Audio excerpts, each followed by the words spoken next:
Good morning, ladies and gentlemen. I hope that you had a restful evening. Let's go ahead and proceed, Mr. Rainier. Mr. Franklin, I remind you that you're still under oath. Your Honor, I have a printout from Exhibit 328. It was the PowerPoint.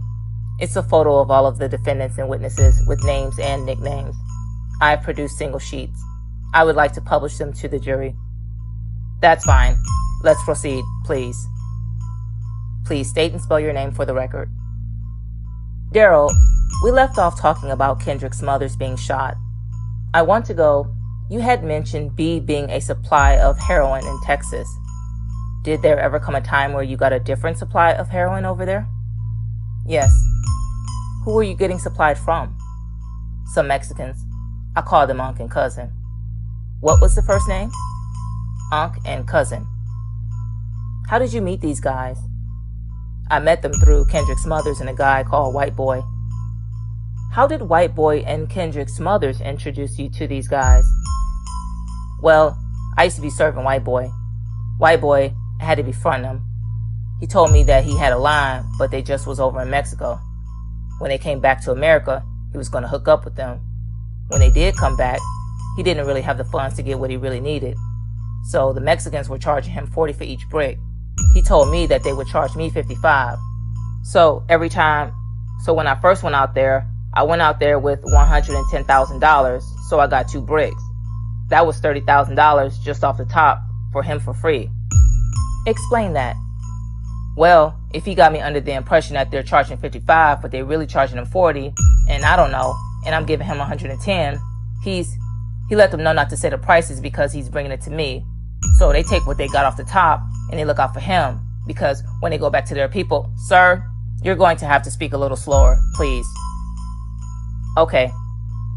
When they go back to their people, whoever they're getting it from, I'm quite sure they're going to get it lesser than 40. So everybody comfortable with the price. So everybody okay with everything. Can you explain to the jury what a kilogram drug deal looks like, in Houston, Texas, or on an interstate? What does that look like? Is it a bunch of guys with assault rifles? No, not like that. When you get comfortable with dealing with the people, well, when I go to them, it's like I in a house. When I go in the house, I give them the money. When I give them the money, there is a car outside in a parking lot somewhere that I don't know what car they in. When they see that the money and everything is okay, they got people outside casing the scene and watching the house. When he see the money, he get on the phone and make a call. The next thing you hear is a garage door going up. He goes downstairs with the money, come back up with the product. I'll look at it, check the brick, get my people to test it. They say it's good. I'll put it in a book sack, go up, leave, slap their hand, and I'm gone. What do you mean, people to test it? A person that used heroin. I let them test it, tell me if it's good enough. Right in the drug dealer's house? Yeah. How does he test it? Does he snort it? Shoot it? Take some out, cut a hole in all the tape, take a little piece of heroin out, go in the bathroom, shoot it up, come back and tell me if it's good or not. Do you bring a lot of guns to these transactions? Not at all. I don't bring no guns. Why? Because it's a recommendation. This is White Boy. I trust him enough that he ain't playing games. Why would you? Then these Mexicans, they want to eat. Everybody want to eat. So why take $110,000 just this one time when you could constantly make the money, every time? It could be a consistency thing going on. What do you mean people want to eat? What does that mean? People want, like when you go to work, you come to work every day expecting a paycheck because you want to get paid. They sell heroin and find people that want to buy it so they can eat and they can get paid. So Kendrick Smothers introduced you to Unc and Cuz? No, Kendrick Smothers didn't introduce me to Unc and Cuz. White Boy did. Kendrick Smothers just was a friend of White Boy. Did you have to go with White Boy every time to start getting heroin? Yes, until White Boy went to jail. I went with White Boy like 3 or 4 occasions. Then he went to jail. Then I went like 2 times, 3 times with Kendrick. Then once the incident happened with Kendrick, I started going by myself. I mean, I don't know. Were these cartel people? Like, who gets kilograms of heroin in Texas? From my understanding, they're working with the cartels. Did they ask you where Kendrick was the next time you went? No. I told them what happened and what the situation was. They look at it like they're not worrying about Kendrick because it's just a money thing. They looking at it, they no longer get the $30,000 extra that I'm coming with. They get that now, so plus what their people going to get in from bringing a sale. You know, they looked at it as if Kendrick's mother's no longer coming, so they are not worrying about it. We get the $30,000 extra that they was getting from you, plus we get whatever our people going to give us. So they ain't worried about him. He wasn't spending that type of money. How did you explain what happened to Kendrick? I told him that we had some beef in the city and that Kendrick's mother's was playing two sides of the field and we tried to, kill his ass. So you were honest? You didn't say it was some accident or I don't know where Ken is or anything like that? No, I was straight honest and forward. All right. Getting back to Kendrick being shot, who all told you about Kendrick? What happened with him not being shot? Particularly of Gregory Stewart, Jasmine Perry, and Evans Lewis. Objection, Your Honor. Leading. Sustained. Which members of the conspiracy told you about that? Evans Lewis, Jasmine Perry, they told me how it went and what happened when I came back from getting the rental car. Like I told you, Ernest and David say they saw Kendrick's mother's in the street wiggling like a fish, jumping out the car trying to get help and the paramedics. So, when I go to them and ask them what happened, Gregory Stewart stated that in front of Jasmine Perry, they stated that he called Kendrick around there. He told him, "Oh, I got your money." He walked in the back of a backyard that's dark. When he did that, Evans and Jasmine Perry came out. Evans said he handled his business. He fucked Smokey up. Kendrick's mother's was out the car. That's when Jasmine Perry upped the AK-47 on him, the short one, and went to hitting him with it. But he kept going like this, so he's thinking that he really hit him with all the things, but he's not. What was the fallout from Kendrick's mother surviving? What happened next? Oh, Kendrick's mother's? He went to the hospital. He was going to keep it G. He wasn't going to tell. But the guy that was on the passenger side that died, his sister wanted to know, what happened to her brother. So it was only right that he tell that guy family what happened. He told it to the sister, and the sister told it to the police.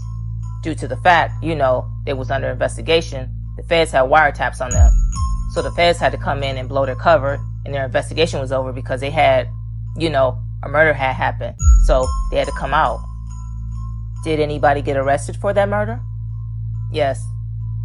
Who? Evans Lewis and Gregory Stewart. When did Evans get arrested? 2011, Memorial Weekend. We was in Miami. Was Evans with you? No. Evans was at the house in Mississippi. He was arrested at the house in Mississippi? Yes. What happened to Gregory Stewart? Gregory Stewart, we was in Miami when they came for Gregory Stewart. Gregory Stewart got away and ran. I helped Gregory Stewart run and he came to Atlanta. Then eventually he got caught. How long was Gregory Stewart out wanted on that murder? Say about a month or two. Where was he arrested finally? In Atlanta, Georgia. Okay. Were you aware that the feds did a search warrant at Curtis Neville's house? Yes. Have you ever been in Curtis Neville's house? Yes. Where was he living in 2011, in May? On Desire Street with his mother. Would you recognize a photo of that house? Yes. I would move to admit Exhibit 242. No objection. Any objection by any defense counsel? Hearing no objection. What's that, 242? 242, Your Honor. Is admitted into evidence. Thank you. Proceed. Whose house is that? Curtis Neville. Which side did he live on? Do you know? The right-hand side. If I could see the slides, 29. Do you know what this is? Yes. What is that? Curtis Neville and them shed. Can you go to the next slide, please? Next slide. Next slide. Next slide. Do you know what that wooden contraption is there? I don't know what the wooden contraption is, but I know what the iron piece, the hitch is. That's something that we use to jack the compressed dope. Can you explain to the jury why you all wanted to compress dope? How you did that? Well, we'll take the dope, put it in a blender, break it down, turn it into a sand form. We'll take some cut, add cut to it, mix it all together, make sure it's marinated, the cut marinated into the heroin good. Once we get it, pack it back up into a bag, tie it up, put it in a jack and compress it back hard. That's why when our customers buy the heroin from us, they'll think that it's coming straight from overseas or from Mexico and haven't been touched because it's so hard and compressed. So people prefer to buy heroin that's compressed than that's loose? Yes, because they feel if the dope is loose and soft in a powdery form, they feel that you tamper with it. But when it's compressed, they feel as though you didn't do nothing to it. You serving it just how you got it. Can I see the next slide? The next slide. Can I see slide 43, please? All right. Do you know what's in that bottle? Yes. What is it? Mannitol, what we use to cut heroin. How do you get mannitol? You either could buy it off of Kenner, but I usually buy a bottle out there in Texas for $100 for a kilogram because you get more for your money. When you come down here, you only get 16 ounces for $100 and something, and you'll get a whole 36 ounces for $100. But you'll pay $160 for 18 ounces down here in Kenner. Where in Kenner? What kind of store sells mannitol? Like a little store that sells tapes and all kinds of little things in it. Is it like a health store? No, it's not a health store. It's just a shop there. You know, it's just a store that sells, not health stuff. It's just a store that sells all kinds of things. CDs, clothes, picture frame, pictures, slippers, perms, anything. Does anybody buy mannitol in kilogram quantities for health reasons or anything? No, I never seen it done. Next slide, please. Next slide. Do you know what that is? Yes. What is it? A scale. What do you need a scale for? To weigh up the heroin, to weigh up your heroin, and to weigh up how much cut that you're putting on your heroin. Next slide, please. What's that? A blender. What do you need a blender for? To break down the heroin and make it turn into a powdery form, to make it turn to sand. Next slide, please. Next slide. What's the sifter for? That's when you mix the dope and the heroin together. You just keep on shaking it and constantly when you shake all of it out, you constantly put it back in there. That's to make sure everything marinated and put together right. The dope and the heroin is just, put together, marinated good. Is that so somebody doesn't buy a big chunk of mannitol and then somebody gets pure heroin? Say it again. Is that so? Objection, leading, sustained. Rephrase your question, counsel. Why do you want to mix it up so well? Because you want it to be, equal. You don't want, them to hit one part and it just be all cut and the next part be all dope. So you got to make sure everything is leveled out and evened out. So you make sure everything is put together right. The only way to do that is with that sifter. Next photo. Next photo. Do you know what that is? Yes. What is that? A scale. Next photo. Next. Well, do you know what that is? Another scale. Next photo. Next photo. Next photo. Can you read that document? Yes. All state property. All right. Do you know whose name it's prepared for? Daryl Franklin, my name. What's the address? 1326 Gallier Street.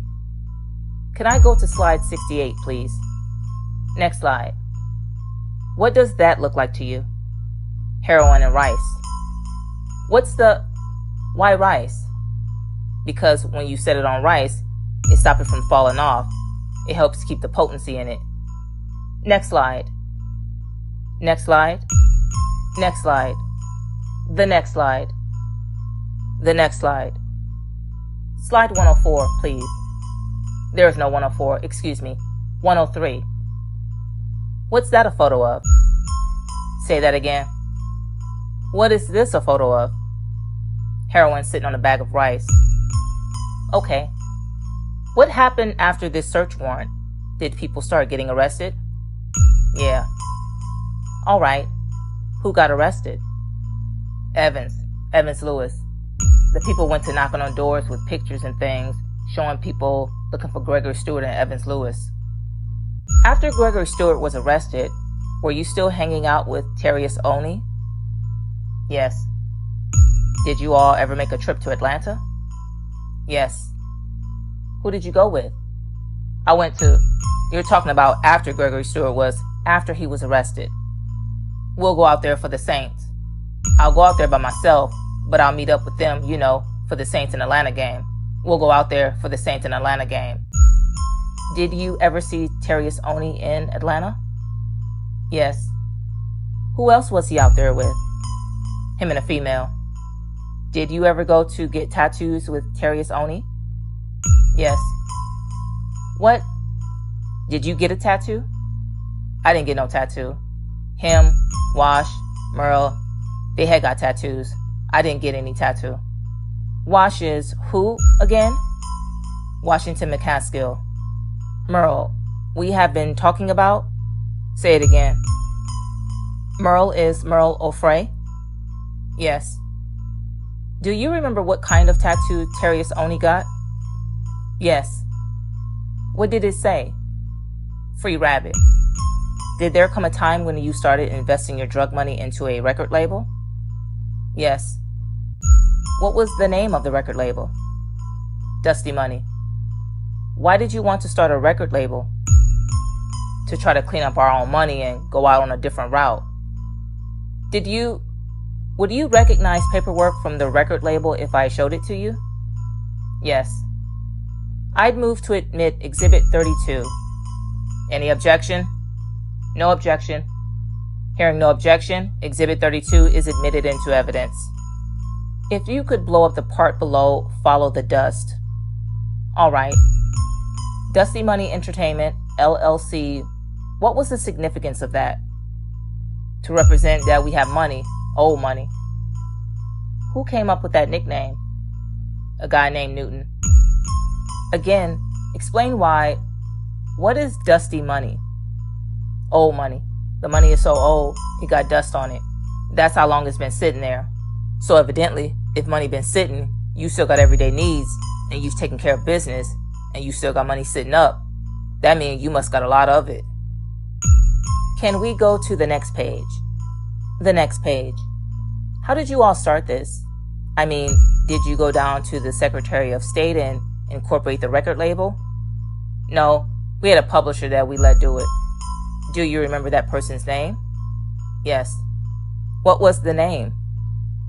We called her Cece. Cece? Yes. Was it a man or a woman? A woman. Did she do this for free, or did you have to pay her? No, we paid her $500 every month. What were her responsibilities for the record label? Take care of that and let us know what to do. Get, whatever we needed to do, show us. She was showing us new things, the things that we didn't know. What was her background? A publisher. Had she worked in the music industry before? She had worked with clients that she knew about. She had people that she was affiliated with that knew about it.